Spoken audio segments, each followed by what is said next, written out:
Ẹ káàárọ̀ o, ẹ kú ojúmọ́ o. Jesus lovers everywhere online community church ló gbé ìsìnwọ̀ wá bá wa lónìí. Ọjọ́ Olúwa lónìí, ọjọ́ Olúwa lónìí, ìsìnwọ̀ la gbé dé. Ẹ bá mi ké sí àwọn tó wà nítòsí. Ẹ ké sí bàbá, ẹ ké sí màmá, ẹ ké sí gbogbo ènìyàn pé àwọn ìjọ orí afẹ́fẹ́ títú bẹ̀rẹ̀ o. Wọ́n ti gbé ìṣe wọn dé bó ṣe máa ń dé, àti dé sórí afẹ́fẹ́. Ọjọ́ Olúwa lónìí, ẹ jẹ́ ká fi àsìkò yìí ká fi júbà Ọlọ́run, ká fi mọ rírì ẹ̀, ká fi dúpẹ́ lọ́wọ́ ẹ̀, ká fi sọ fún wípé a mọ oore. Mo fẹ́ ká ké sí àwọn èèyàn tó wà nítòsí wa níbi gbogbo tá a bá wà lágbàáyé. Ohun tá a bá ń ṣe ká pàtì sẹ́gbẹ̀ẹ́ kan, ká sáré fi wákàtí ká fi júbà Ọlọ́run, ká fi bọ̀wọ̀ fọ́lọ́run. Ọjọ́ ìsinmi lónìí, oṣù kejì tí ń lọ gẹ̀rẹ́gẹ̀rẹ́ nínú ọdún tá a wà nù rẹ̀ yìí. Ká jẹ́ kí a mọ̀ wípé bí ò ṣe tọlọ́run ni, níbo làbá wà lónìí. Ẹ jẹ́ ká mọ rírì ẹ̀ papọ̀. Ẹ pé bàbá, ẹ pé màmá, ẹ pé ọmọ, ẹ pé ẹ̀gbọ́n, ẹ pé àbúrò, gbogbo àwa tá lárúgbó ńlé, tá lóbìn ńlé, ẹ jẹ́ ké sí wọn, ẹ pé wọn o, ẹ pé wọn kó wọn ti bẹ̀rẹ̀ ìsìn lórí afẹ́fẹ́, wọn wà lórí Facebook, ẹ pé wọn papọ̀ kájọ júbà Ọlọ́run. Ẹ jẹ́ ká fi ọpẹ́ wọlé gẹ́gẹ́ bí ìṣe wa. Àwọn tó sọ pé ọpẹ́ ló ń jẹ Ọlọ́run nítorí wípé wọ́n mọ̀ wípé o gbọ́dọ̀ dúpẹ́ náà kó tó béèrè ohunkóhun, torí o gbọ́dọ̀ dúpẹ́. Ẹni tó bá juni lọ́lé jú nínú, bó o bá mọ bó ṣe ń dúpẹ́, ìyà ó jẹ Olúwa rẹ̀. Ẹni tó juni lọ lè ṣe kíni, ó lè ju nínú. Ṣùgbọ́n tí ò bá jù wá nù, tí ò fi agbára rẹ̀ ní wá lára, àlè àkà òsìà, kò fi agbára rẹ̀ ní wá lára, ó ń fi agbára rẹ̀ tì tọ́jú wa. Àti wọ́n tó ń ṣe tọ́lọ́run àti ẹni tí ò ṣe tọ́lọ́run, gbogbo èèyàn lọ́lọ́run tọ́jú o. Jẹ́ kó yé ọ. Ìwé mọ́ sọ pé ó mú kí òjò kí ó rọ̀ lórí èèyàn burúkú àti èèyàn dáadáa. Ó mú kí oòrùn kó ràn lórí èèyàn burúkú àti èèyàn dáadáa. Ọlọ́run ò fi ti ìwà wa ṣe. Kì í ṣe pé ó wá ní pé kó wá jẹ́ ẹni tó máa ń ṣèbàjẹ́ o. Ìyẹn kọ́ là ń sọ o. A kàn sọ wípé kò dúró de ohun tó ń ṣe kó tó tọ́jú ẹ, kò dúró de ìṣe rẹ, kò dúró de ìwà rẹ kó tó mú ọ wà láyé, kó tó mú mi wà láyé, kó tó mú wa wà láàyè rere. Mo fẹ́ ká dúpẹ́ lọ́wọ́ ẹ̀. Ọlọ́run bàbá wa, abiyamọ tòótọ́, Ọlọ́run tó rán wa wáyé, ọba tó rán wa wáyé, tó dá wa sáyé, adáni má gbàgbé. Gbogbo ìgbà tí mo bá ronú jinlẹ̀, tí mo bá rántí wípé adáni tí ò kí ń gbàgbé ẹni lọ́lọ́run, inú mi á dùn, ìgbàgbọ́ mi á rú sókè. Ọba tó dáni tí kì í gbàgbé ni, ọ̀rọ̀ mọ níṣẹ́ fàyàtì. Bẹ́ẹ̀ ni, ẹ jẹ́ á dúpẹ́ lọ́wọ́ ẹ̀. Ọba tó ń pèsè rírí jẹ, tó ń pèsè rírí mu, ọba tó ń pèsè rírí ná, tó ń pèsè rírí lò. Ẹ jẹ́ á dúpẹ́ lọ́wọ́ ẹ̀. Ẹ jẹ́ á fi ọpẹ́ fún. Ẹ fi ọpẹ́ fún. Olórin yẹn sọ pé ẹ fi ọpẹ́ fún Olúwa àwọn olúwa, torí àánú rẹ̀ dúró láéláé.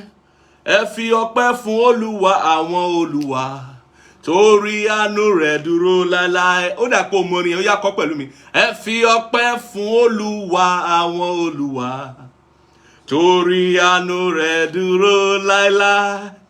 Ẹ fi ọpẹ́ fún Olúwa àwọn olúwa, torí àánú rẹ̀ dúró láéláé. Ó yá dúpẹ́ lọ́wọ́ ẹ̀, dúpẹ́ lọ́wọ́ ẹ̀. Fi ọpẹ́ fún, fi ìyìn fún, mọ oore rẹ̀, mọ rírì rẹ̀. Dúpẹ́ lọ́wọ́ ẹ̀, sọ fún pé ó ṣe, sọ pé Ọlọ́run ó ṣeun, bàbá ó ṣeun, ẹ̀mọ́ ó ṣeun, bàbá ó ṣeun, Jésù ó ṣeun. Mo dúpẹ́ o, mo dúpẹ́ lórí bàbá, mo dúpẹ́ lórí màmá, mo dúpẹ́ lórí ẹ̀gbọ́n, lórí àbúrò, lórí òbí, mo dúpẹ́ lórí ọkọ, lórí aya, mo dúpẹ́ lórí ọmọ. Ó ṣe lórí iṣẹ́, lórí okòwò, lórí gbogbo ohun tó ṣe dáadáa.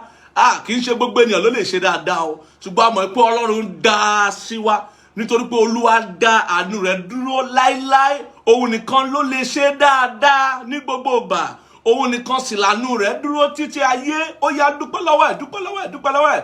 Èmi náà ń dúpẹ́ o, Ọlọ́run ó ṣeun. Dúpẹ́ lọ́wọ́ rẹ̀, má wo owó tó wà lápò rẹ̀ láti dúpẹ́. Dúpẹ́ nítorí pé o mọ oore, wípé ẹlẹ́dàá rẹ̀ ò lè gbàgbé rẹ̀. Ó yá dúpẹ́ lọ́wọ́ ẹ̀, dúpẹ́ lọ́wọ́ ẹ̀, dúpẹ́ lọ́wọ́ ẹ̀. Dúpẹ́ lẹ́yìn tó kó gbà wípé gbogbo ohun tó ti sọ nípa rẹ̀ ni yóò padà wá sí ìmúṣẹ. Dúpẹ́ lọ́wọ́ ẹ̀, dúpẹ́ lọ́wọ́ ẹ̀, dúpẹ́ lọ́wọ́ ẹ̀. Adáni má gbàgbé. Ọlọ́run tó ń ṣètọ́jú wa, ọba ni lọ́jọ́ gbogbo, ọba ni lọ́jọ́ gbogbo, ó ń pèsè fún wa. Ọlọ́run jẹ́ atọrọ jẹ, Ọlọ́run jẹ́ aṣàgbé, ó ń bá ẹni wa pàdé, ó ń pèsè fún wa. Ó yá dúpẹ́ lọ́wọ́ ẹ̀. Òun ló ń tọ́jú wa, kò jẹ́ ká jáde lékú lọ́wọ́. Ó gbà wá lọ́wọ́ okùn àwọn pẹyẹpẹyẹ, ó gbà ọ́ lọ́wọ́ eyín àwọn àgbà, àwọn pẹpẹyẹ, àwọn tí paniṣeré, àwọn apanimáyọ̀dà. Ó gbà wá lọ́wọ́ wọn. Ó yá dúpẹ́ lọ́wọ́ ẹ̀. Ọba tí ò jẹ́ ká sùn ká gbabẹ̀ dòkú, ó yá dúpẹ́ lọ́wọ́ ẹ̀ ọba tí ò jẹ́ ká jáde lé ikú lọ́wọ́. Gbogbo ọ̀fà tó ń fò lóòjọ́, tó ń fò ní ọ̀sán, tó ń fò lóru, ọlọ́run òjò wọlé sí wa lára. Ó yá dúpẹ́ lọ́wọ́ ẹ̀ ọba tó ń wò wá sàn ni o. Òun náà ló ń dárí gbogbo ẹ̀ṣẹ̀ wa jì wá. Dúpẹ́ lọ́wọ́ ẹ̀ fi ògo fún ọlá fún, fi ìyìn fún. Dúpẹ́ lọ́wọ́ ẹ̀ ọba tó ń já gbogbo àjàgà ayé wa. Òun náà ló ń dáhùn àdúrà. Mo máa ń sọ fẹ́yàn, pásítọ̀ ẹ̀ kọ́ ló ń dáhùn àdúrà ẹ̀ o, àlùfáà rẹ̀ kọ́ o. Ọlọ́run ló ń dáhùn àdúrà. Kò sí ẹ̀dá tó lè dáhùn àdúrà ẹ̀dá mìíràn.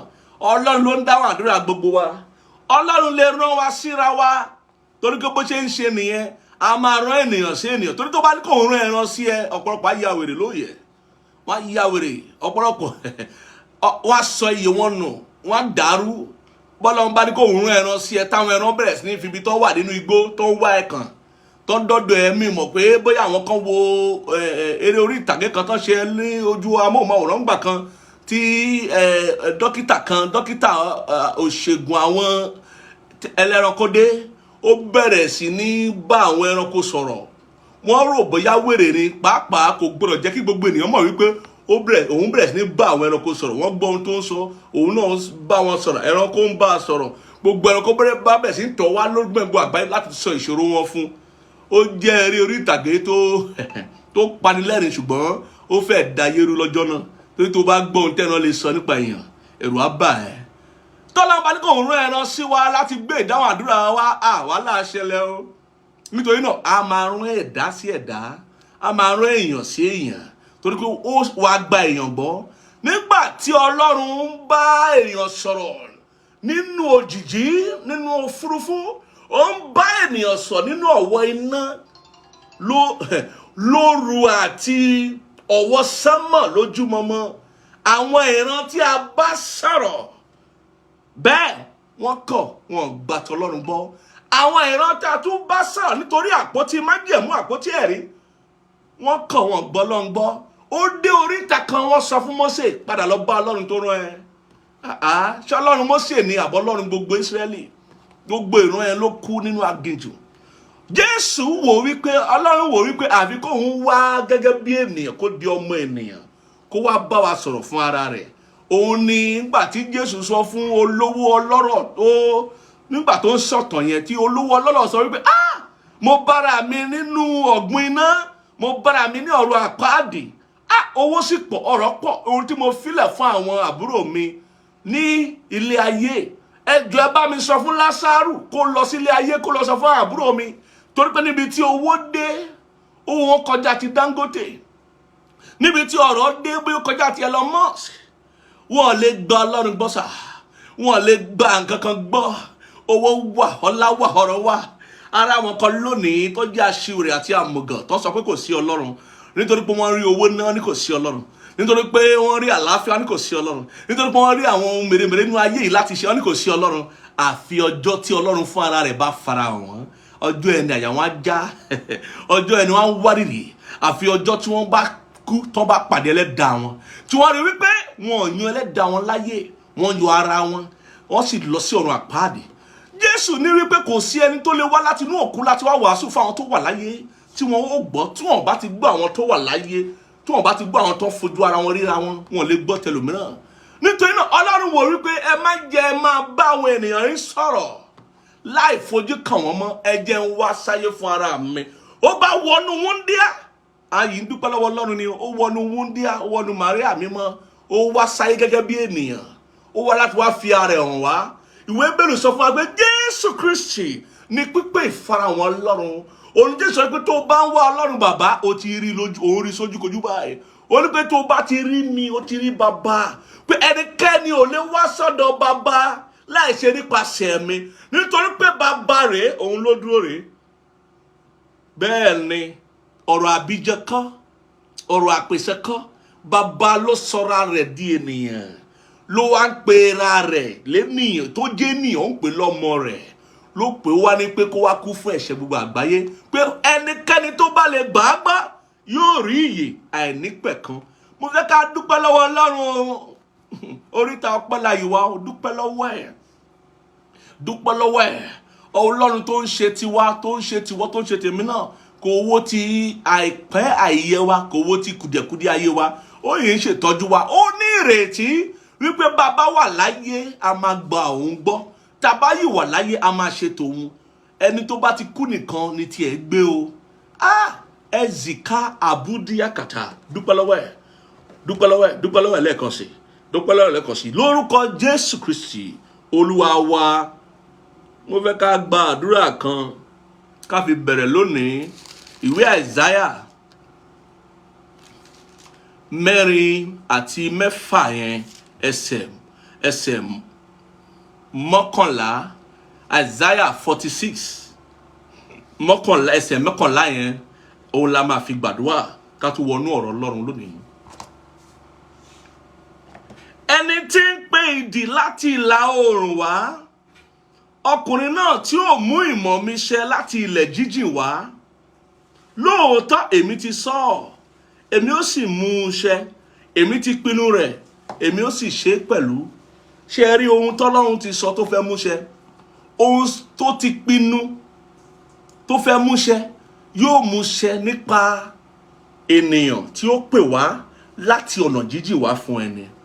Ọ̀rọ̀ Ọlọ́run nínú ayé rẹ, ohun Olúwa nínú ayé rẹ, ìsọtẹ́lẹ̀ àti ìlérí tí àyànmọ́ rẹ gbé dání, ó nílò èèyàn kan tá a rán sí ọ láti mú ṣẹ. Alikaparikapa. Ìtàn Èlíjà yóò wá sínú ọkàn wa wípé Ọlọ́run rán ẹyẹ bí idì láti gbé oúnjẹ wá fún Èlíjà. Bẹ́ẹ̀ ni, ní ẹ̀bá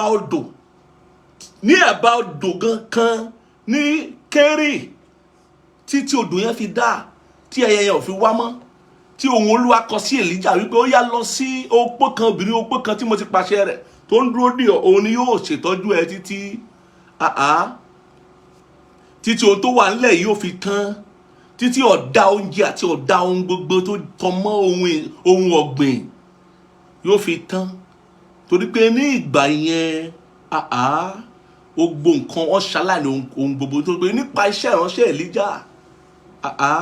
Olúwa dá ohun tá à ń pè ní ọ̀dá, ó dá sílẹ̀ sínú ìlú torí pé ó fẹ́ fi agbára hàn, ó fẹ́ fi ògo rẹ̀ hàn. Ǹjẹ́ mo fẹ́ kó mọ̀ wípé nípa ohun Olúwa tó jẹyọ nínú ọ̀rọ̀ Ọlọ́run yìí, ó ní ẹnìkan tí a ti yàn fún ìgbédìde rẹ̀. Ó ní ẹnìkan tí a ti yàn fún ìpele ògo ńlá rẹ̀ tó kàn. Òun ni mo fẹ́ ká pàṣẹ rẹ̀ kó jáde sí ọ. Ṣé o ṣe tún àti gbàdúrà ààbò yìí sùn? Ó yá, mo fẹ́ kó gbóhùn rẹ̀ sókè ní ohùn rárá. Sọ wípé Ọlọ́run bàbá mi o, Ọlọ́run ẹlẹ́dàá mi o, Ọlọ́run olùrànlọ́wọ́ mi o, pè jáde kó farahàn nínú ayé mi lónìí. Ẹni tí o ti yàn fún ìgbédìde mi àti ìpele ògo ńlá mi tó kàn, jẹ́ kó farahàn nínú ayé mi lónìí. Ó yá, láhùn rẹ kó gbàdúrà, láhùn rẹ kó gbàdúrà níbikíbi tó bá wà, lánàá rẹ tó kó gbàdúrà. Mi ìfẹ́ gbọ́ àwáwí kankan lẹ́nu rẹ mọ́ bó ba lè gbàdúrà yìí. Lánàá rẹ kó gbàdúrà o. Ẹni tó ti yàn bàbá fún ìgbédìde mi, fún ìpele ògo mi tó kàn, lórúkọ Jésù Kristi, jẹ́ kó farahàn nínú ayé mi. Olúwa pé kó farahàn, pé jáde kó farahàn, pé jáde kó farahàn nínú ayé mi lónìí, pé jáde kó farahàn. Alika pakota baya kataba zeze ketoba, pé jáde kó farahàn nínú ayé mi lónìí, ní orúkọ Jésù Kristi Olúwa wa. Jẹ́ ń ka ìwé orin Dáfídì fún ọ kó bá mọ̀ pé Ọlọ́run ló ń pe olùrànlọ́wọ́ jáde o. Ọlọ́run ló ń pe onígbọ̀wọ́ jáde. Bẹ́ẹ̀ ni, kò sì sí ẹni tọ́lọ́run pè tí ò ní dáhùn. Ẹlẹ́dàá ò lè pe ẹ̀dá rẹ̀ kó má dáhùn. Gbọ́ ohun tí ìwé mọ́ sọ, orin Dáfídì 33, 50. Àádọ́ta ni àbí 33, 3. Ẹ ká bẹ̀ láti ẹsẹ̀ kẹjọ yẹn. Ó ní kí gbogbo ayé kí ó bẹ̀rù Olúwa, kí gbogbo aráyé kí ó máa wà ní ẹ̀rù rẹ̀. nítorí tí ó sọ̀rọ̀ ó sì ti ṣẹ, ó pàṣẹ ó sì dúró ṣinṣin. Ọlọ́run nìyẹn o. Bó bá sọ̀rọ̀ yóò wá sí ìmúṣẹ, bó bá pàṣẹ yóò dúró ṣinṣin. Olúwa mú ìmọ̀ àwọn orílẹ̀-èdè di asán, ó mú àrékèrèkè àwọn ènìyàn ṣákì. Ìmọ̀ Olúwa dúró láéláé, ìmọ̀ rẹ̀ ó dúró láéláé, ìrò inú rẹ̀ láti ìrandíran. Ìbùkún ni fún orílẹ̀-èdè náà tí ẹni tí Ọlọ́run Olúwa í ṣe, àti àwọn ènìyàn náà tí ó ti yàn ṣe ìní rẹ̀. Mo gbàdúrà fún wọn tó ń gbọ́ mi lónìí, ọkùnrin náà, obìnrin náà tí a ti yàn láti ìpilẹ̀ṣẹ̀ ayé wá fún ìgbédìde rẹ, fún ìpele ògo ńlá rẹ tó kàn, fún àlùyọ rẹ, ó farahàn nínú ayé rẹ báyìí. Mo ní ó farahàn nínú ayé rẹ báyìí. Ibikíbi tó bá òkan wà, lọ́nà jíjìn nítòsí, àbákúálé àkàpà, gbọ́ ohùn Olúwa lẹ́nu mi báyìí ni Olúwa wí. Àwọn ọkùnrin náà, obìnrin náà, wọ́n farahàn nínú ayé rẹ báyìí. Bẹ́ẹ̀ ni yóò sì rí. Àlùyọ rẹ farahàn, ìgbédìde rẹ farahàn, ògo ńlá rẹ lákòókò yìí nísàyí ó farahàn. Jésù Olúwa wa. Ọlọ́run, níwọ̀n bá àkókò tá a ní bá wa sọ̀rọ̀ rẹ, jẹ́ kọ́rọ̀ rẹ yé wa, jẹ́ kí a rí àánú gbà, jẹ́ kí a rí àánú gbà, jẹ́ kí òróró rẹ nípa agbára ẹ̀mọ́ kó já gbogbo àjàgà ayé wa. Ó ṣé Ọlọ́run ìyè àti agbára. Jésù Olúwa wa. Láì dá wa ní agara, ẹ jẹ́ ká wo inú ọ̀rọ̀ Ọlọ́run nínú ìwé Galatia. Ká bẹ̀rẹ̀ láti inú ìwé Galatia orí 5. Lónìí mo fẹ́ sọ nípa ajílẹ̀ ìgbàgbọ́. Ajílẹ̀ ìgbàgbọ́, mo fẹ́ sọ nípa rẹ̀. Ajílẹ̀ ìgbàgbọ́, mo fẹ́ sọ nípa rẹ̀ lónìí. Mo fẹ́ kí a mọ̀ wípé ìgbàgbọ́ nílò ajílẹ̀. Ìgbàgbọ́ tó yè koro ó nílò àfikún, kì í ṣe àyọkúrò. Ìwé mọ́ sọ wípé ẹnikẹ́ni tí ó bá tọ̀ Ọlọ́run wá nínú ìwé Hébérù, ó gbọ́dọ̀ gbàgbọ́ pé Ọlọ́run wà. Òun sì ni yóò fún gbogbo ènìyàn tí ó ń wá díjúdíjú, ní yóò fún wọn ní èrè. Ìgbàgbọ́ lohun àkọ́kọ́ tí ó dá ọ láre, kì í ṣe àwáwí, kò ń ṣe ẹjọ́, kò sí ìṣẹ́kún. Ẹkún kọ́ ni yóò dá ọ láre, ìgbàgbọ́ ni. Ẹjọ́, àwáwí, asọ̀ kọ́ ni yóò dá ọ láre, kí ni? Ìgbàgbọ́ ni. Ìwé mọ́ fi wá wípé gbogbo ènìyàn ni a ó ti pasẹ̀ ìgbàgbọ́ dá láre. Tí o bá ń fẹ́ ìdáláre, òun fẹ́ ká gbẹ̀san fún ọ. Òun fẹ́ kí gbogbo àwọn tó yàn ẹ́ jẹ k'Ọlọ́run kó gbẹ̀san lára wọn. O máa nílò àti rántí ọ̀rọ̀ ìgbàgbọ́. Kí ni mo wí? O máa nílò àti rántí ọ̀rọ̀ ìgbàgbọ́ rẹ. Ọ̀rọ̀ ìgbàgbọ́ ṣe kókó, nítorí pé ìgbàgbọ́ jẹ́ ohun tí a fún gbogbo wa gẹ́gẹ́ bí onígbàgbọ́ bákan náà. A fún gbogbo wa lẹ́bùn bákan náà. Àǹfààní ò ṣe ọ̀kan náà. Àǹfààní Táyé yàtọ̀ sí àǹfààní Kẹ́hìndé. Àǹfààní Táyé sà, ó ṣe kíni? Ó yàtọ̀ sí Kẹ́hìndé, tí Kẹ́hìndé yàtọ̀ sí Tàlàbá. Tí Kẹ́hìndé yàtọ̀ sí Ìdòwú, tí Ìdòwú yàtọ̀ sí Àlàbá. Àǹfààní tá fún Jákọ́bù yàtọ̀ sí àǹfààní tá fún Ísọ̀. Àǹfààní yàtọ̀ láyé. Bá a ṣe wọ́n ní ọ̀nà lójì ẹrú ní baba, òótọ́ ni. Ṣùgbọ́n wọ́n ní pé bá a ṣe bẹ̀rù la bọ́mọ, irọ́ ni. Irọ́ nìyẹn. Bá a ṣe bẹ̀rù kọ́ la bọ́mọ. Kì í ṣe wípé ọ̀nà tẹ́rú gbà wáyé kọ́ ni ọmọ gbà wáyé o, ṣùgbọ́n bí a ṣe bí ọmọ kọ́ la ṣe bí ẹrú o. Ìwọ tó bá gbà ẹ gbọ́, wọ́n ti tàn ẹ́ jìnnà lórí irọ́ ló wà o. Ẹ̀rí bólówó ṣe ń bímọ, ṣé kò wá yàtọ̀ sí bí tálákà ṣe ń bímọ? Jésù olùgbàlà aráyé gan tá a bí, ìwé mọ́ fi hàn gbangba pé a bí sí ibùjẹ ẹran. Ṣé ibùjẹ ẹran ló bí Hẹ́rọ́dù sí? Ṣé ibùjẹ ẹran ló bí Hẹ́rọ́dù sí? Nígbà tá a bí Mósè tó jẹ́ Hébérù nílẹ̀ Íjíbítì, ṣé a bí sáàfin? nígbà tá a bí Mósè tó yẹ pé ikú ló ń lé gbogbo àwọn ọmọ tá a bí nígbà yẹn, ikú ló ń lé wọn kiri tó gbìyànjú àti pamọ́ nígbà tó yá, nígbà tó jẹ́ wípé ní ìlú tó wà wọ́n jẹ́ àjèjì, wọ́n fi ikú lé wọn kiri. Kí náà ṣe? wọ́n gbé sínú apẹ̀rẹ̀. Ẹnikẹ́ni tó bá gbé ọmọ sínú apẹ̀rẹ̀ inú ayé tá a wà ń bẹ̀ yìí, táwọn abiyamọ ayé báyìí wọ́n á fẹ́ lu ìyá yẹn pé ó ṣe gbọ́mọ rẹ sínú apẹ̀rẹ̀. Irú òṣì wo ló dé bá ọ? Irú ìpọ́njú wo ló dé bá ọ tó gbé ọmọ titun jòlòjòlò sínú apẹ̀rẹ̀? Inú apẹ̀rẹ̀ náà gbé Mósè sí. Inú apẹ̀rẹ̀. Ẹ̀yin rí ọmọ olówó kan gbé sínú apẹ̀rẹ̀ bí? Ṣé rí ọmọ ọlọ́lá kan gbé sínú apẹ̀rẹ̀ bí? Wọ́n gbé sínú apẹ̀rẹ̀, wọ́n á gbé sẹ́bà odò. Ṣùgbọ́n ọmọ tá a bí nílé eré, tá a bí nílé owó nínú ọlà, ọmọ Fáráò ó rí Mósè nínú apẹ̀rẹ̀ létí ẹ̀bà odò nígbà tó lọ wẹ̀. Ó ní lára àwọn ọmọ Hébérù rèé tí wọ́n ń wá láti pa o. Ìkànnà gbé yìí, ó yá ẹgbẹ́ wá, ẹgbẹ́ tẹ̀lé mi, máa tọ́jú ẹ̀. Bí Mósè ṣe di aráàfin nìyẹn. Bá a ṣe bẹ̀rù kọ́lá bọ́mọ, má tọ́ra rẹ̀.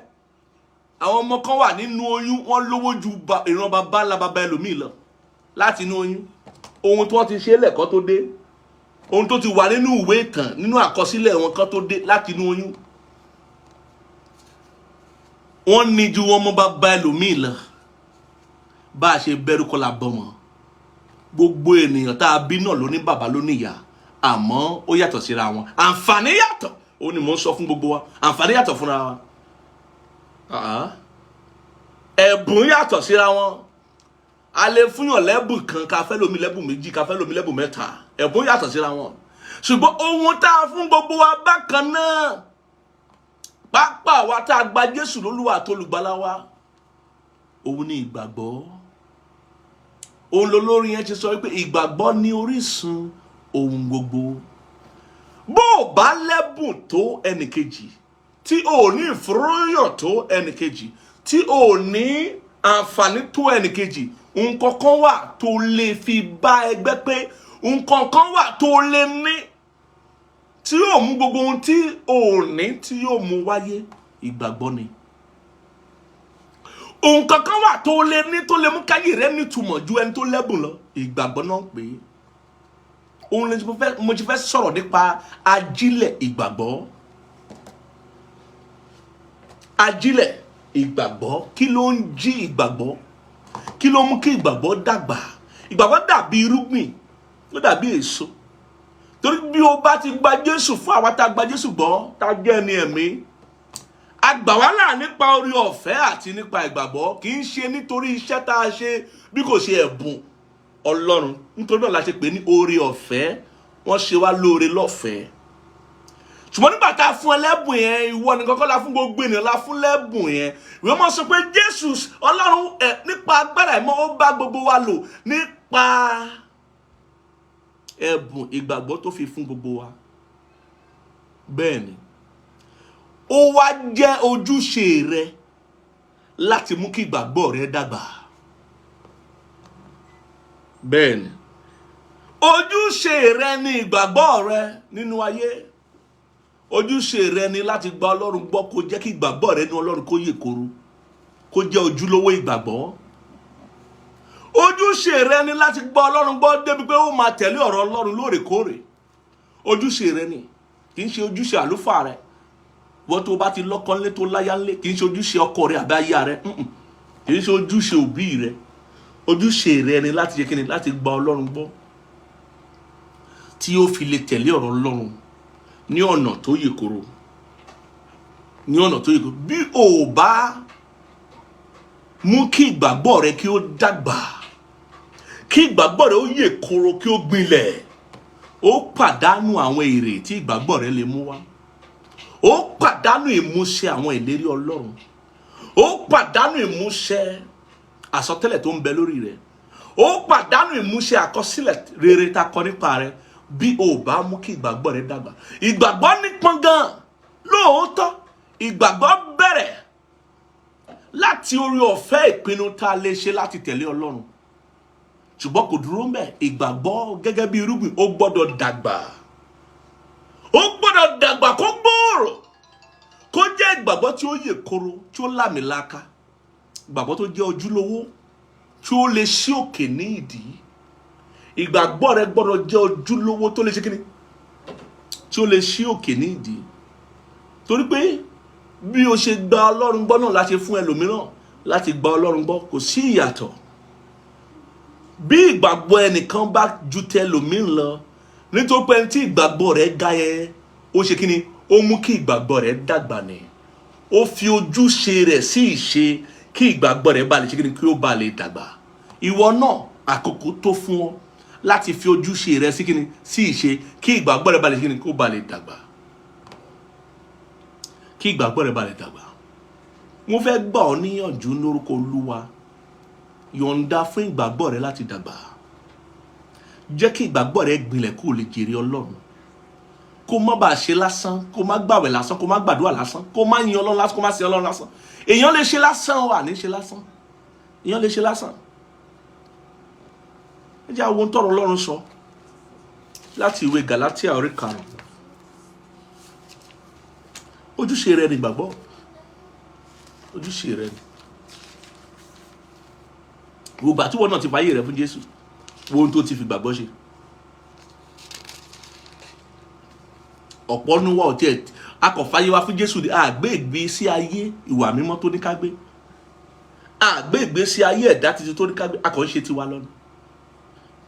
Ìwọ tó fàyè rẹ fún Jésù tó ṣe tìrẹ lọ. Ṣé o ti mọ̀ wípé o tẹ̀lé ọ̀rọ̀ Ọlọ́run? O ti mọ̀ wípé asán lórí asán ni.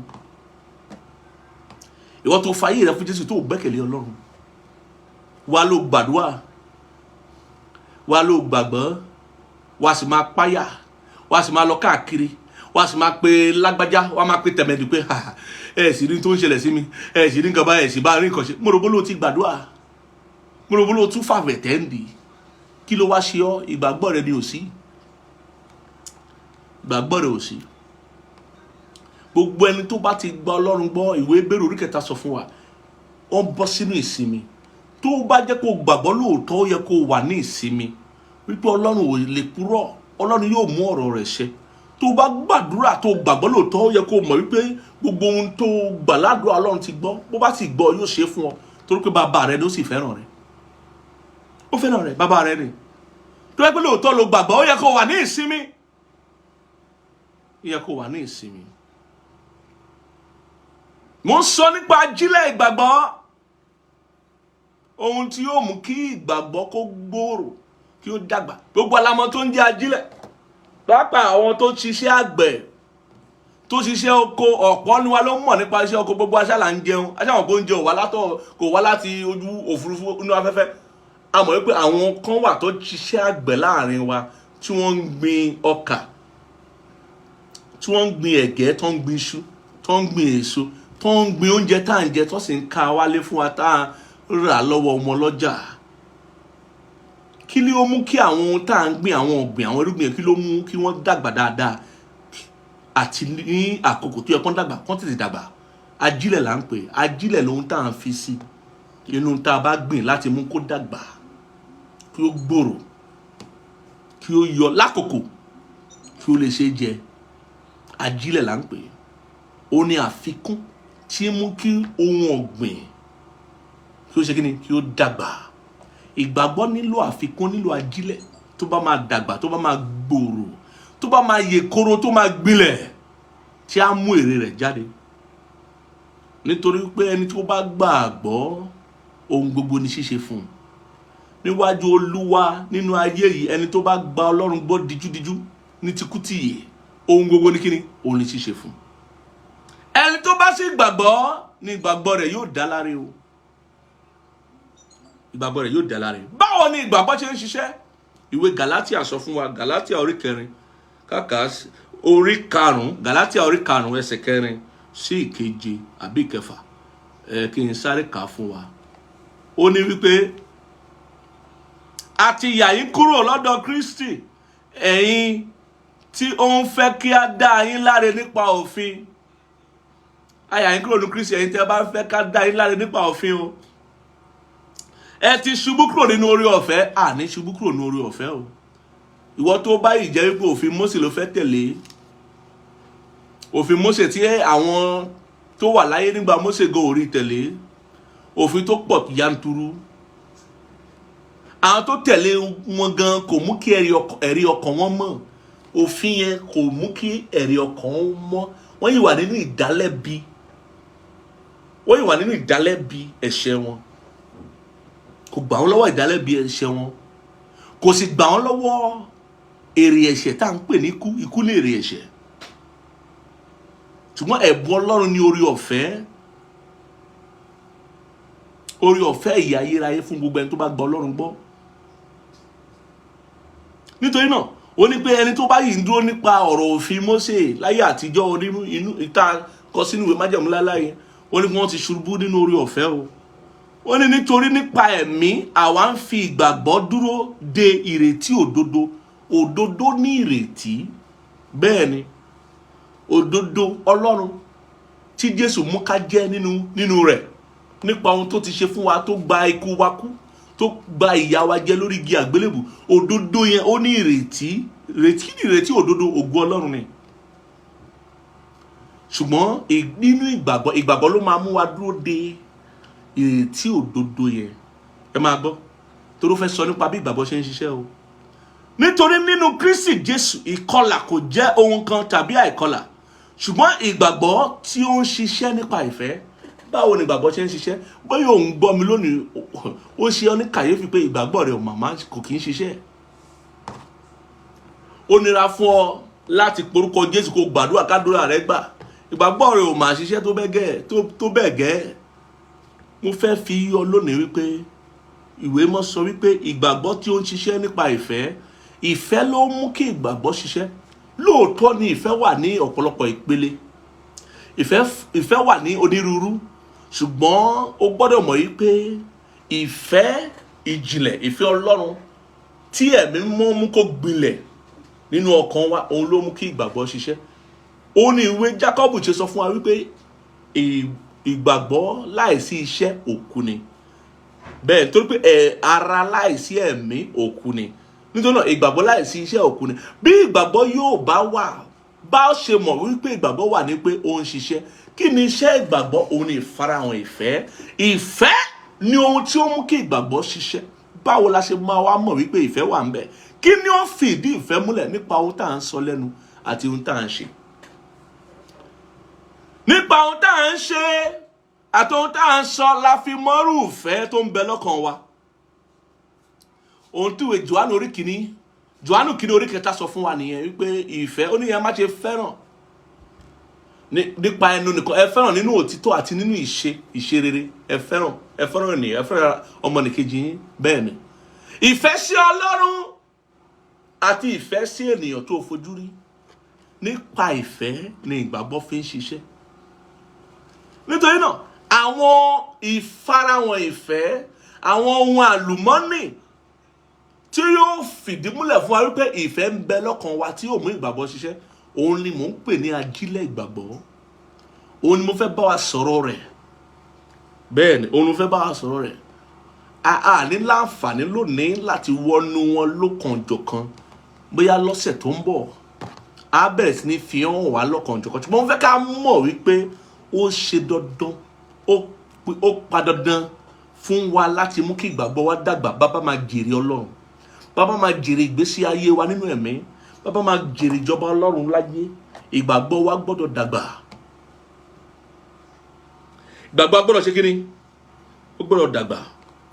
Lára àwọn ìṣòro tí Jésù bá pàdé nínú ìgbésí ayé àwọn ọmọ ẹ̀yìn rẹ̀ nígbà tó ń gbìyànjú àti kọ́ wọn, òun ni ìgbàgbọ́ kékeré. Ìwọ tó o bá ń gbọ́ mi lónìí tí ìgbàgbọ́ rẹ bá kéré, mo gbà ládùúrà wípé ìgbàgbọ́ rẹ yóò dàgbà o. Tó o bá wọnú ìwé Mátíù orí 8, ìgbàgbọ́ a máa dí Ọlọ́run, àìní ìgbàgbọ́ a máa dí Ọlọ́run lọ́wọ́ iṣẹ́. Torí pé bó o bá ti ní ìgbàgbọ́, Ọlọ́run ò lè kọ sí ọ. Ó lè jẹ́ pé ọ̀pọ̀lọpọ̀ ìgbà ohun tó bá jẹ́ ìtọ́ni ẹ̀mí yóò lòdì sí ìrònú ọpọlọ. Nítorí pé ó fẹ́ kó gbàgbọ́ ni. Kì í ṣe pé Ọlọ́run ò lè tipasẹ̀ ohun tí ọpọlọ lè rò ṣe ohun tó fẹ́ ṣe, ṣùgbọ́n Ọlọ́run nílò ìgbàgbọ́ láti jẹ́ Ọlọ́run sí ọ. Bí kò bá sọ fún ọ kó gbàgbọ́,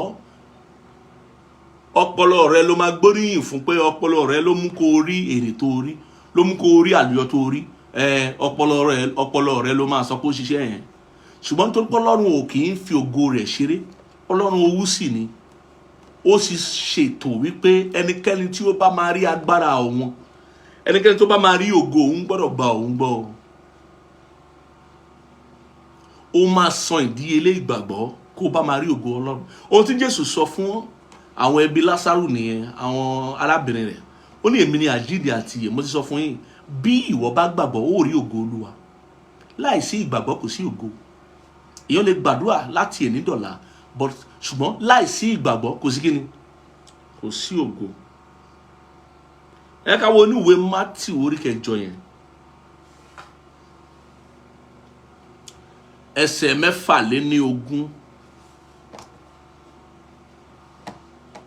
Ó sì wí fún wọn pé èéṣe tí ẹ̀yin fi ṣe ojo bẹ́ẹ̀, ẹ̀yin tí ìgbàgbọ́ yín kéré.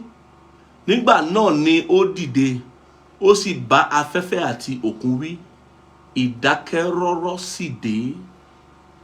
Ò ní lè bá afẹ́fẹ́ tó lòdì wí o, bí ìgbàgbọ́ rẹ ò bá sanra. Ò ní lè bá ìjì òkun wí láti mú kó dákẹ́ rọ́rọ́, bí ìgbàgbọ́ rẹ ò bá yè kúrò nínú Ọlọ́run. Bí ìgbàgbọ́ rẹ ò bá jẹ́ ojúlówó ìgbàgbọ́, ò ní lè bá wí. Jésù wí wo àwọn ọmọ ẹ̀yìn, ó ní pé èyí ṣe tí ẹ̀yin fi ṣe ojo bẹ́ẹ̀, ó máa jẹ́ ojo tó bá ní ìgbàgbọ́ tó yè kúrò. Èṣù á máa sọ pé aláyé láyìíká rẹ bí ìgbàgbọ́ rẹ ò bá yè kúrò, torí láìsí ìgbàgbọ́ tó yè kúrò kò sí ìgboyà. Ò ní ní ìgboyà, ó máa fà sẹ́yìn, wá jẹ́ ojo. Ò ní lè tẹ̀lé ọ̀rọ̀ Ọlọ́run, ò ní lè gba ọ̀rọ̀ Ọlọ́run gbọ́. Gbọ́ mi sà, kí ni Jèhóṣáfátì sọ fún gbogbo àwọn ará ìlú Júdà? Ó ní ẹ gba Olúwa Ọlọ́run yín gbọ́, a ó sì fi ìdí yín múlẹ̀. Ó ní ẹ gba àwọn wòlíì rẹ̀ gbọ́, ẹ ó sì ṣe rere. Kí ni Jésù náà sọ? Jésù sọ wípé ìwọ tó bá ti gba olódodo lórúkọ olódodo, ó jèrè olódodo. Tó bá ti gba wòlíì lórúkọ wòlíì, ó jèrè wòlíì. Ó túmọ̀ sí pé kò sí bí wòlíì ṣe lè ní òróró tó, kó ṣe lé ẹ̀bùn tó, bó bá lè gbàgbọ́ ò lè jèrè rẹ̀. Kò sí bí èèyàn ṣe lè lóróró tó ká rán sí ọ, kó lẹ́bùn tó, kó lóróró tó, kó máa fọlọ́ lẹ́nu, kó ní ìgbàgbọ́ wípé bóun bá gbàdúrà fún àdúrà rẹ̀ àgbà. Bí wò bá nígbàgbọ́ wípé a rán sí ọ, tí ò bá nígbàgbọ́ wípé lóòótọ́ l'Ọlọ́run ṣe kíni, ó fi ẹ̀bùn àti òróró àti ìpè lórí rẹ̀ fún ọ, ò lè rí ìyanu. Ìgbàgbọ́ gbọ́dọ̀ bá ìgbàgbọ́ pàdé, torí ibú ló ń pe ibú ránṣẹ́, kò ń ṣọ̀fọ̀ inú Bíbélì ló wà. Ìgbàgbọ́ gbọ́dọ̀ ṣe kíni, ó gbọ́dọ̀ bá ìgbàgbọ́ pàdé. Ìwé mọ́ sọ pé Jésù ó bínú sí àwọn ìlú kan, ó sọ fún wọn wípé èyí ṣe tí a ṣe iṣẹ́ ribiribi nínú yín tí ẹ ò sì gbàgbọ́. Pé tí a bá ṣe àwọn iṣẹ́ tá a ṣe nínú yín, tá a bá ṣe wọ́n ní iṣẹ́ ìyanu yẹn, tá a bá ṣe wọ́n ní Sódómù àti Gòmórà, wọ́n á ti gbàgbọ́ ti pẹ́, wọn bá má ti parun. Jésù tí a sì kọ́ nínú ìwé mọ́ wípé Jésù ó ṣe ní kàyéfì wípé ó dé àwọn ibì kan láti ṣiṣẹ́ àmì àti iṣẹ́ ìyanu, láti ṣiṣẹ́ ribiribi, láti ṣiṣẹ́ ńlá nígbà ayé rẹ̀ lójúkojú, ṣùgbọ́n kò lè ṣe nítorí pé wọn ò gba Ọlọ́run gbọ́, nítorí pé wọn ò gbà á gbọ́, wọn ò gbà pé Ọlọ́run nínú ara ni, wọn ò gbà wípé a rán sí wọn ni. Jésù ò lè ṣe, ìwé mọ́ sọ pé kò lè ṣiṣẹ́ agbára nínú ìlú yẹn nítorí pé kíni, torí wọn ò gbàgbọ́. Kò sí bí ó ṣe lè bá èèyàn tí a rán sí ọ pàdé, bí ò bá ti gbàgbọ́ pa a rán sí ọ, kò sí iṣẹ́ ìyanu tí ó ṣẹlẹ̀, kò sí iṣẹ́ ribiribi tí ó ṣe kíni, tí ó ṣẹlẹ̀. Ìgbàgbọ́ kékeré àti iyèméjì jẹ́ ọmọ ìyá kan náà, wọn kì í ṣe iṣẹ́ ìyanu. Bí o bá ní iyèméjì tàbí o bá ní ìgbàgbọ́ kékeré, ọmọ ìyá kan náà ni. Àti wọ́ tó nígbàgbọ́ kékeré, ó yàtọ̀ sí ẹni tí ò nígbàgbọ́ rárá, ọmọ ìyá kan náà ni wọn kì í lè ṣiṣẹ́ ìyanu. Ẹ rántí nǹkan tí ìwé Jacob sọ pé ẹni tó bá ní iyèméjì, ó jẹ́ ẹni tí kò lè dúró ṣinṣin, ó jẹ́ ẹni tí à ń gbá síbi tá à ń gbá sọ̀hún. Ìwọ náà ó gbọ́dọ̀ gbìyànjú wípé ìgbàgbọ́ rẹ dàgbà, ó yè koro, ó jẹ́ ojúlówó ìgbàgbọ́. Ẹ rántí àfarawé ìjọba ọ̀run tí Jésù ṣe oríṣiríṣi fún wa. Lára wọn ni pé ó ní pé ìjọba ọ̀run dàbí wóró mustadi. Àwọn kan ní pé wóró mustadi kéré, irọ́ o. ó bá fi ìgbàgbọ́ wé wóró mustard tó bá fi ìjọba wé wóró mustard kì í ṣe pé tó kó kéré lójú ṣùgbọ́n nítorí pé ó yè koro ó jẹ́ ojúlówó irúgbìn tí ẹ bá gbin wóró mustard sílẹ̀ bó ṣe ṣàlàyé rẹ̀ nínú ọ̀rọ̀ Ọlọ́run gẹ́gẹ́ bí irúgbìn tí ń wù wípé bó bá ti dé ilẹ̀ tí a sì ṣe ìsọjú irúgbìn náà ó ní tó bá bẹ̀rẹ̀ sí ní ga yóò wù ju gbogbo àwọn ewébẹ̀ gbogbo àwọn igi oko yóò ga ju gbogbo wọn lọ. Ṣé wá rí bẹ́ẹ̀ ìgbàgbọ́ nílò àti dàgbà kí ó jẹ́ ojúlówó kí ó ṣọ́ra kí ó gbòòrò kí ó yè koro tí ó bá máa gbà wá. Mo gbàdúrà ìgbàgbọ́ rẹ yóò gbà ọ́. Òòrá mi yẹn ṣe ìgbàgbọ́ rẹ yóò gbà ọ́. Ìgbàgbọ́ rẹ yóò dá ọ láre.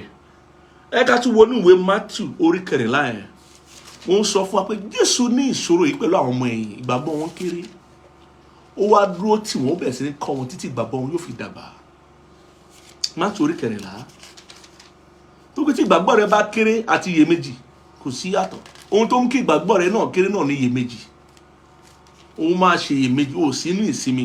Wọ́n tó bá gbàgbọ́ lóòótọ́ ó máa wà ní ìsinmi ọkàn. Wá wà ní kíni? Ìsinmi ọkàn. Ìwé Matthew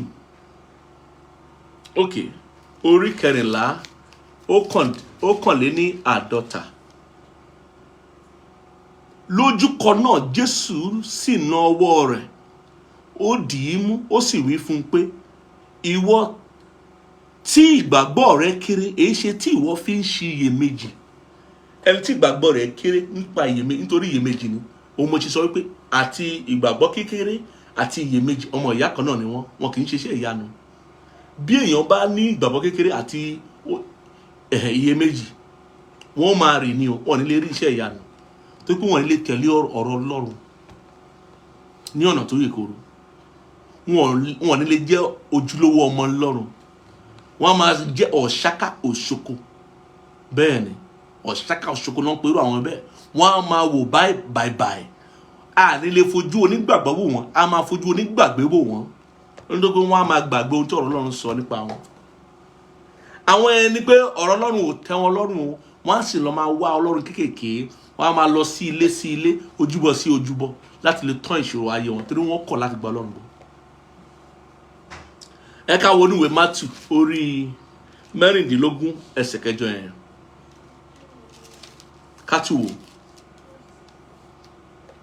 Nígbà tí Jésù sì wòye ó wí fún wọn pé ẹ̀yin tí ìgbàgbọ́ yín kéré èé ṣe tí ẹ̀yin fi ń bá ara yín ṣàròyé nítorí tí ẹ̀yin kò mú àkàrà lọ́wọ́.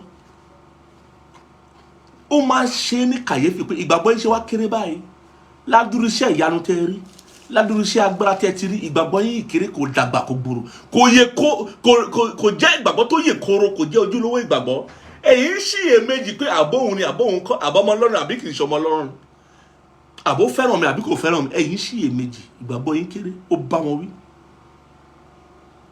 Ìwé Lúùkù wọ́n sọ ìṣòro tí ọ̀pọ̀lọpọ̀ wá ní pé ìgbàgbọ́ wa kéré. Ìgbàgbọ́ tó bá kéré ò lè mú iṣẹ́ ìyanu jáde o. Ìwé Lúùkù orí 12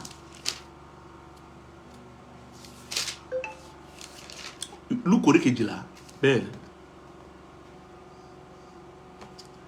ẹsẹ̀ 52 Luke 12:28 52 yẹn kí ló sọ fún wa.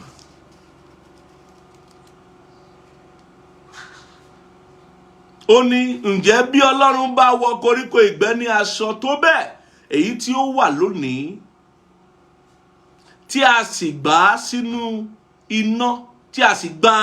sínú iná lọ́la mélòó ni yóò wọ̀ yín ní aṣọ ẹ̀yin tí ìgbàgbọ́ yín kéré.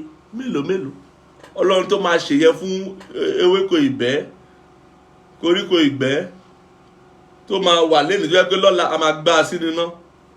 Mélòó ni ẹ̀yin tí ẹ jẹ́ ọmọ Ọlọ́run ẹ̀yin ju Olúwa ẹ̀yin ju Olódùmarè. Arákùnrin arábìnrin tó ń gbọ́ mi lónìí gba Ọlọ́run gbọ́ jẹ́ kí ìgbàgbọ́ rẹ kí ó yè koro. Tí o bá fẹ́ rí ògo Ọlọ́run gba Ọlọ́run gbọ́. Bẹ́ẹ̀ ni gbà láàyè ajílẹ̀ ìgbàgbọ́ kí ìgbàgbọ́ rẹ lè dàgbà kó lè gbòòrò kó lè mú rere wá fún ọ kó má pẹ́ lóko ìrètí. Ó máa pẹ́ lóko ìrètí tí ìgbàgbọ́ rẹ̀ ò bá dàgbà o.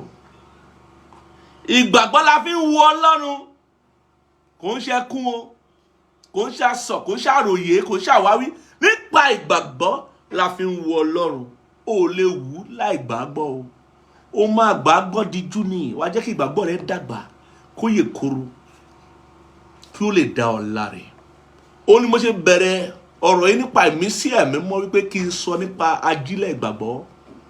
Láti ọ̀sẹ̀ tó ń bọ̀ máa bẹ̀rẹ̀ sí ní sọ àwọn nǹkan tí a lè ṣe nípa ọ̀rọ̀ Ọlọ́run tí ó máa jí ìgbàgbọ́ wa pépé, tí a mú kí ó dàgbà sókè, tí a mú kí ìgbàgbọ́ wa kí ó lè gbà wá, pàápàá nígbà tí ọjọ́ ogun bá le.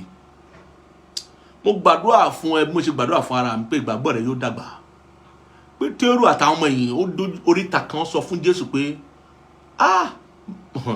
olùkọ́ni ràn ìgbàgbọ́ wa lọ́wọ́ kó dàgbà, ràn wá lọ́wọ́ kí ìgbàgbọ́ wa kó dàgbà kó ga. Torí bí ìgbàgbọ́ rẹ ò bá dàgbà ìyà ó jẹ ọ́. Ogun láyé, ayé le, ayé pé kọjá méjì ó pé gbá o. Ayé le, ohun tó ń bẹ lẹ́yìn ẹ̀fà ó kọjá èje. Orí èje pàápàá ló ti bẹ̀rẹ̀.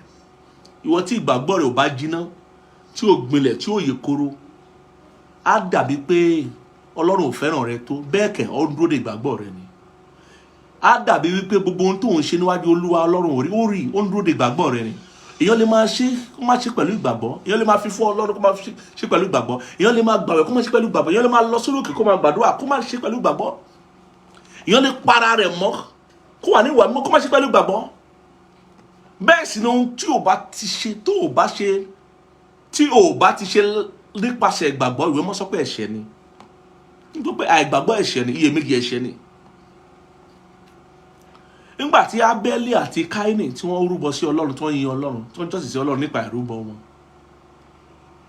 ìwé Bẹ́ẹ̀lì ló jẹ́ ká mọ̀ wípé Ábẹ́lì gba Ọlọ́run gbọ́ nínú ohun tó ṣe wípé Ọlọ́run yóò fẹ́ràn rẹ̀.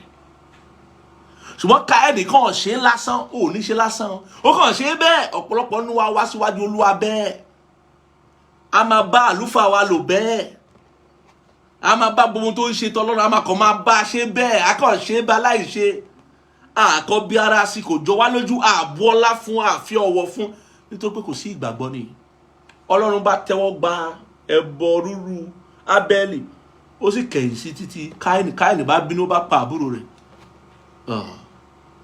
Gbọ́ mi sà, láìsí ìgbàgbọ́ ò lè wo Ọlọ́run. Ohun tí ò bá tiẹ̀ ti ìgbàgbọ́ wá, Ọlọ́run ò lè tẹ́wọ́ gbà o. Ohunkóhun tó bá fẹ́ ṣe pẹ̀lú Ọlọ́run, ó gbọ́dọ̀ wá láti inú ọkàn ìgbàgbọ́ rẹ, ọkàn rẹ tí ìgbàgbọ́ tó yè koro ń bẹ ń bẹ, ìgbàgbọ́ tó jẹ́ ojúlówó tó ń bẹ ń bẹ, ibẹ̀ ló ti gbọ́dọ̀ wá o. Mo fẹ́ kó gbàdúrà yìí pẹ̀lú mi, kó gbà, kó jẹ́ kó wá láti inú ọkàn rẹ.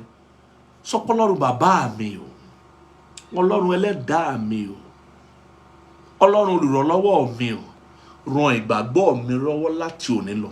Jẹ́ kí ìgbàgbọ́ mi ó dàgbà. Jẹ́ kí ìgbàgbọ́ mi ó dàgbà, kí ó gbòòrò, kí ó sanra, kí ó lè jèrè fún mi. Jẹ́ kí ìgbàgbọ́ mi ó dàgbà, kí ó gbòòrò, kí ó lè gbà mí tó ju ogun bá le. Jẹ́ kí ìgbàgbọ́ mi ó dàgbà. Ó yá gbàdúrà ẹ sí Ọlọ́run. Gbà tọkàntọkàn. Jẹ́ kí ìgbàgbọ́ mi ó dàgbà. Ọlọ́run, ràn ìgbàgbọ́ mi lọ́wọ́ kí ó dàgbà, kí ó yè koro. Jẹ́ kí ìgbàgbọ́ mi ó jẹ́ ojúlówó ìgbàgbọ́. Jẹ́ kí n lè yọ̀ǹda ara mi fún ẹ̀mí mímọ́ láti ṣiṣẹ́ lórí mi. Kí ìgbàgbọ́ mi lè jẹ́ ojúlówó ìgbàgbọ́. Jẹ́ kí n lè yọ̀ǹda ara mi fún ọ̀rọ̀ Ọlọ́run láti ṣiṣẹ́ lórí mi. Kí ìgbàgbọ́ mi ó lè jẹ́ ojúlówó ìgbàgbọ́. Kí ó lè mú èrè wá bá mi. Jésù Olúwa wa. Ìwọ tó ń gbọ́ mi ò tí ì fàyè rẹ fún Jésù. Ó má kù díẹ̀ káàtó. O ò tí ì di onígbàgbọ́ nínú Kristi. Ṣùgbọ́n òun gbọ́ mi, ó sì ń kọ sí ọ lónìí wípé ọmọ padà wálé. Tàbí o ti fàyè rẹ fún Jésù tẹ́lẹ̀, ṣùgbọ́n o ti ṣá Ọlọ́run tì. O ò ṣetán Ọlọ́run mọ́, o ti wọnú ayé lọ. Ṣùgbọ́n o ti lọ darapọ̀ mọ́ ọ̀tá Ọlọ́run. O ti rí rúdurùdu tó ń bẹ́nu ayé. O ti wá rí wípé Ọlọ́run ò ní táyé, kò ní kẹ́hìndé. Ọlọ́run ò ṣe é rọ́pò. Ẹ mọ̀ wípé tá bá bímọ ẹlòmíì tó bá jọ ẹni tó ti lọ, a máa ní adé rọ́pò. Irọ́ kì í ṣe bí tọ́lọ́run. Òun nìkan ni. Alikapa ọ̀kan lánàá lónìí àti títí ayérayé òun lọ́lọ́run. Mo rọ̀ ọ́, mo sì bẹ̀ ọ́, àsìkò rèé, àǹfààní rèé. Ìwọ náà lè bọ́ sínú ẹbí Ọlọ́run kí o di ọmọ Ọlọ́run nípa ìgbàgbọ́ rẹ lónìí. Sọ àdúrà yìí pẹ̀lú mi. Sọ, súnmọ́ bí, gbé ìgbésẹ̀ ìgbàgbọ́, súnmọ́ mi níbi tó bá wà. Tẹ́wọ́ rẹ síwájú. Yípo ara rẹ padà kí o gbé ìgbésẹ̀ ìgbàgbọ́ wípé o tẹ̀lé ìpè tó ń jáde sí ọ lónìí. Mo fẹ́ kó sọ àdúrà yìí pẹ̀lú mi. Ohun tó ṣe kókó jù rẹ nínú ohun tó ń gbọ́ lónìí o. Wípé o gbọ́dọ̀ kọ́kọ́ bẹ̀rẹ̀ kí o gbọ́ Ọlọ́run gbọ́, kó gba Jésù Kristi lólúwa àti olùgbàlà rẹ. Ó yá, ìwọ tó bá fẹ́ ṣe báyìí, ó yá sọ àdúrà yìí tẹ̀lé mi. Sọ wípé lórúkọ Jésù Kristi, Ọlọ́run, mo ti gbọ́ ọ̀rọ̀ rẹ lónìí. Ẹ̀rù rẹ sì bà mí. Tọkàntọkàn mo fi gbà ọ́ gbọ́. Mo sì jẹ́wọ́ rẹ ní olúwa àti olùgbàlà mi. Mo gbàgbọ́ wípé lóòótọ́ ló wá sáyé láti kú fún ẹ̀ṣẹ̀ mi àti ẹ̀ṣẹ̀ gbogbo ènìyàn. Ó sì jíǹde ní ọjọ́ kẹta. Ó gòkè rí ọ̀run Jésù láti jókòó sí ọwọ́ ọ̀tún baba lọ́run.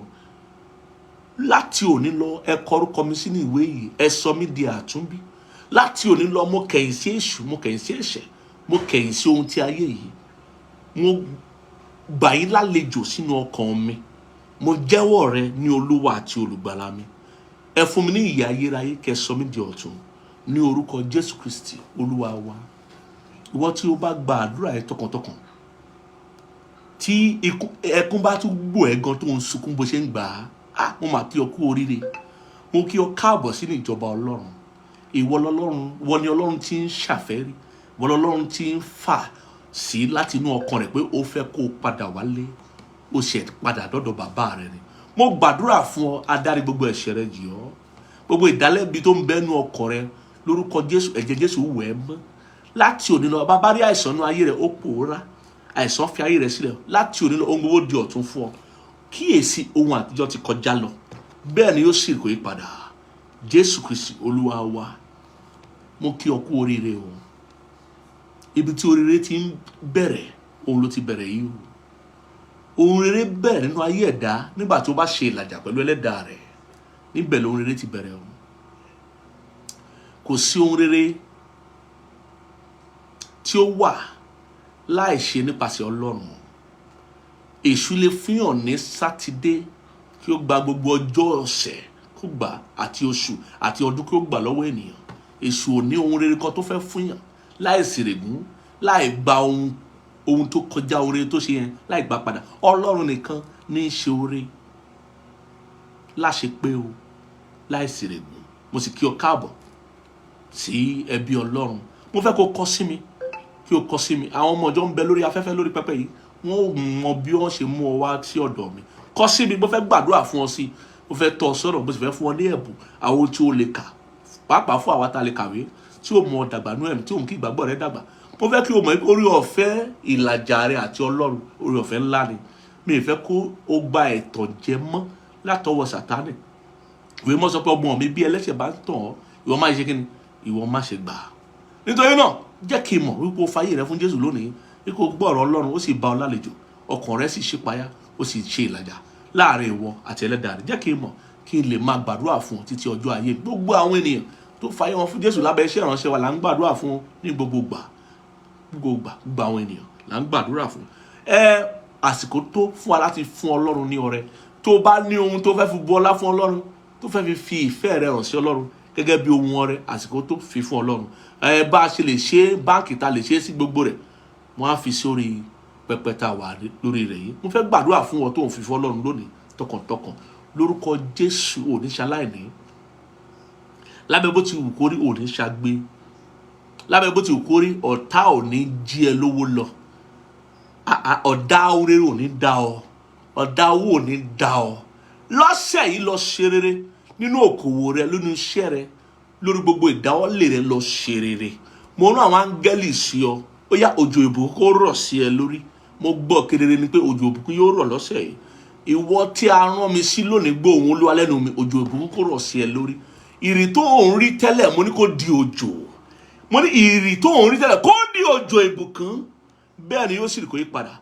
Ǹjẹ́ gbọ́ ohùn Olúwa lẹ́nu mi lọ́sẹ̀ títún yìí, lórúkọ Jésù wọnú ìyanu lọ. Ẹnìkan ṣoṣo tí ó ń gbé àlùyọ rẹ dání ó farahàn nínú ayé rẹ.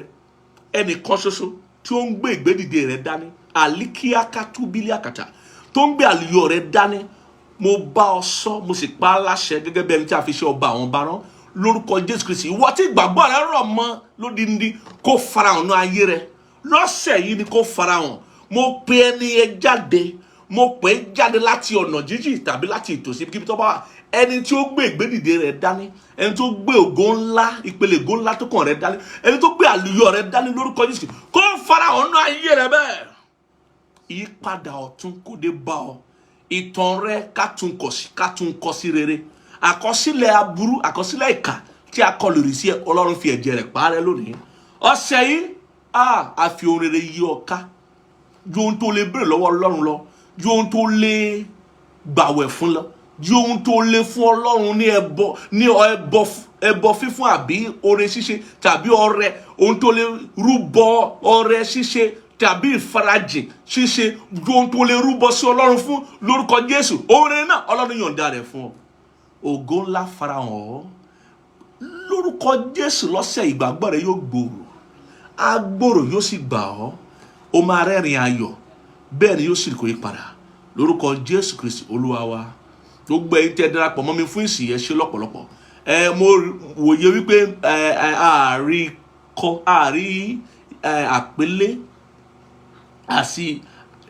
àpélé ọ̀rọ̀ yìí àríkọ dáadáa sórí pẹpẹ tá a wà yìí. Bóyá o máa rí ṣe tá a bá ṣe tán mi mọ̀ o, ṣùgbọ́n gbogbo ẹ̀yin tẹ́ darapọ̀ mọ́ mi, mo fẹ́ kí yín pé ẹ rí wípé ìsìn Yorùbá ni kì í ṣe ti Gẹ̀ẹ́sì. Ẹ sì darapọ̀ mọ́ wa. Àwọn kan tó wà wọ́n á ṣe ti Gẹ̀ẹ́sì, wọ́n á tún ṣe ti Yorùbá pẹ̀lú wa. Ìwọ tó ń ṣe lẹ́ẹ̀mejì ò ní sọ èrè rẹ nù. Ò ní sọ èrè rẹ nù. Lábẹ́ bó ti ń kórè wá kórè, inú rẹ yóò sì dùn, ayọ̀ rẹ yóò sì kún, bẹ́ẹ̀ ni yóò sì rí kó ìpadà. Jésù Olúwa wa. Ó yẹ jẹ́ àṣẹ oore ọ̀fẹ́. A pàdé lọ́sẹ̀ tó ń bọ̀. Oore ọ̀fẹ́ Jésù Kristi Olúwa wa. Fẹ́ mọ ti Bàbá àti ìdàpọ̀ ti Ẹ̀mí Mímọ́ kí ó sọ̀kalẹ̀ kí ó máa bá wa gbé láti sìn lọ àti títí láéláé. Àmín, àmín lórúkọ Jésù. Ẹ ṣé, mo fẹ́ràn yín, Jésù fẹ́ràn yín jù bẹ́ẹ̀ lọ. Títí ọ̀sẹ̀ tó ń bọ̀, ire o.